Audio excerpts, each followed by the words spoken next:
These are the books that I hope to read in the month of December.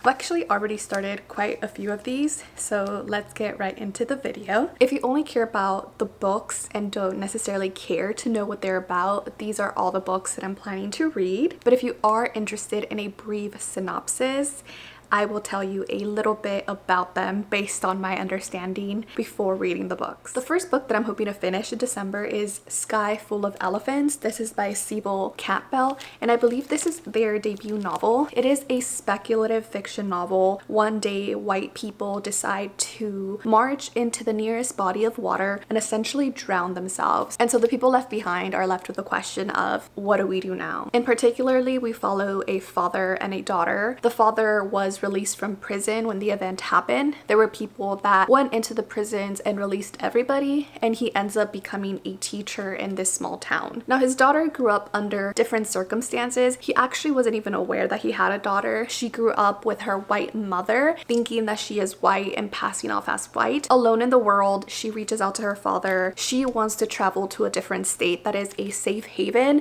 where she believes that white people are still there, and she wants to be part of that community. So we follow them on their journey, learning about the United States, how it's being remade, and they get to learn more about themselves and about each other. I'm about 100 pages from the end, and I can already see it being a favorite of the year. I haven't talked about it on this channel, but a month and a half ago, I ended up reading Defectors, The Rise of the Latino Far Right by Paola Ramos, and I found it to be a really intriguing book and a great yet surface level introduction of this political shift that we are seeing within the Latinx community. So I wanted to go ahead and pick up more books that help me understand that shift. So I ended up picking up Racial Innocence, Unmasking Latino Anti-Black Bias and the Struggle for Equality. This is by Tanya, Kateri, Hernandez. I just recently started. I'm about one chapter in. The author makes an argument that a lot of Latinos or Latinx people say that they cannot be prejudiced or racist towards Black people because we do have Afro Latinx people within the Latino and Hispanic community. And she sort of analyzes that and asks some really uncomfortable yet insightful questions. So I think I'm going to learn a lot from this, and I can talk more about it once I finish it. Another book that I recently started is There Is a Rio Grande in Heaven. This is by Ruben, Reyes Jr. They are a Salvadorian American author, and this is a short story collection. I try to read at least one short story collection every single month, so this is the one that I selected for this month. I just finished the first story today, which I found really interesting, and I'm intrigued to see what else is in this. Moving on to some books that I'm going to read on my Kindle. So I have No Place to Bury the Dead. This is by Karina, Sainz, Borgo. This is an advanced reader's copy that I received through NetGalley. This book was actually already published in Spanish. However, it is being translated into English, and it will be out December 20th, if I'm not mistaken. So this is essentially set up in an unnamed Latin American country where there is this epidemic that breaks out, and we in particular follow a family. It's our main character, her husband, and her two kids who decide to pick up and leave in order to avoid the effects and ramifications of this new pandemic. On the road, her kids end up dying,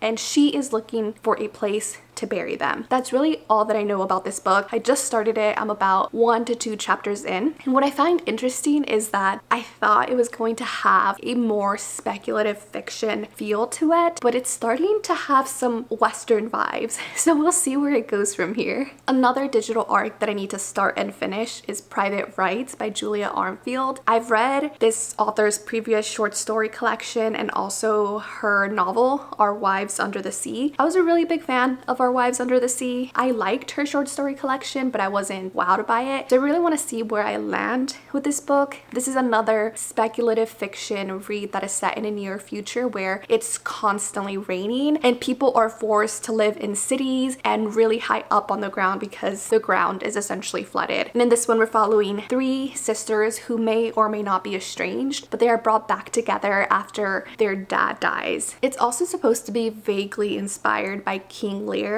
which I have not read, so I cannot make any comparisons to that. So yeah, that's another one that I'm hoping to finish this month. I haven't talked about this on YouTube. I actually have been posting a lot more on TikTok. So if you're following me from TikTok, this is probably familiar to you, but I did a 10 before the end a few weeks ago with the 10 books that I wanted to read before the end of the year. I'm making really great progress on that.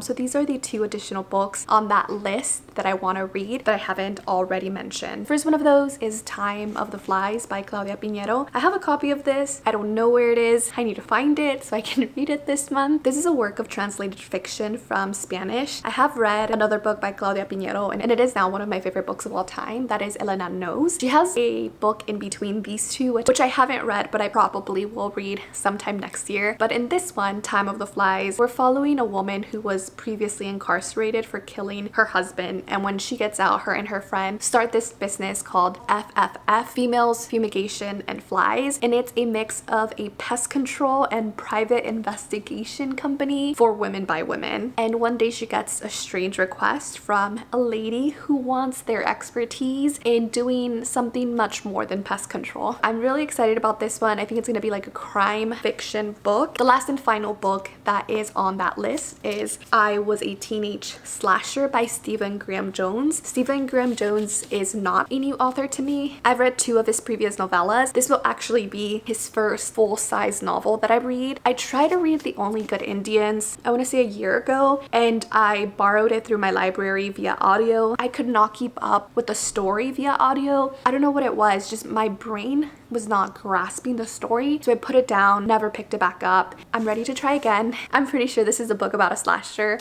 I really have no idea what it's about. Actually, Ben tried to read it earlier this month and they had to DNF it. Part of it is that there's a lot of violence and gore in this book, and they shared with me that they didn't like to be in the head of this narrator. So now I'm interested to see what I think. We'll see. If this December's hopeful video is not already long enough or ambitious enough, I do have 3 prompts that I need to complete. For the year of 2024, I decided to participate in the Diverse Baseline Challenge, and I challenged myself to read 2 prompts out of the 3 for every single month. I pretty much managed to do that if you look at it holistically, but there are 3 prompts left in total that I have to complete in order to do all of them. Now, I don't have to do it. No one's forcing me to, but I want to see if I can do it. So I'm not holding myself to this. This is a second priority to finish the complete list. The 3 prompts that I have are to read a graphic novel, to read an anthology. Oh geez, I forgot the last prompt. But for the anthology, I do have a book that I borrowed through my library. Actually, I can't read the title because the sticker is covering it. So I'm gonna butcher this. Zegaajimo, an Indigenous horror anthology. That's exactly what it is. It's an anthology of Indigenous horror by Indigenous authors. I'm gonna try to read a couple here and there and see if I can finish it by the end of the year. And if not, that's okay. I can read it next year. I do have time off at the end of the year from work, so I'm just gonna read. I'm just prepping for that time. So I did go to the library. I checked out a couple of books, probably more books than I can physically read during that time, but I can just renew the loans if no one else is checking them out, right? I'll do a separate video of my library haul because there's too many books to mention in this video, but from those I picked out 3 that would be highest on my priority list to go ahead and finish by the end of the year. The first one of those is The Tainted Cup by Robert Jackson Bennett. I've just heard a really great thing. Oh, that was the last prompt in the Diverse Baseline Challenge. It's to read a cozy mystery, and actually I lied, there's an extra prompt. It's to read a holiday romance. Anyway, I think this is a fantasy mystery. I've heard really good things about it, and I don't know, recently I've been gravitating towards sci-fi fantasy. There's an itch there that I need to scratch, and I'm hoping this will do it for me. Okay, I also have Womb City by Tlotlo Tsamaase. I actually have no idea what it's about. I just know that it's a sci-fi book, and I've been in a sci-fi mood, so we'll learn about it together. It says it's an adrenaline-packed, cyberpunk, body-hopping, African futurist ghost story exploring motherhood, memory, and a woman's right to her own body. This feels like it's going to be a timely read, but also filled with a good mystery at the core, which I really need right now. And then the last book. I swear this is the last one. Currently listening to it via audio. By the way, the audiobook is really good. I don't know who narrates it, but she's doing a wonderful job at bringing the story to life. And that is The Ballad of Jacquotte Delahaye by Briony Cameron. This is also a book that I didn't know existed, but I found it because of the Goodreads Choice Award. and this was in the historical fiction section. It's based on true events, and we get to learn about this black woman who was a pirate in the Caribbean during the 16th century.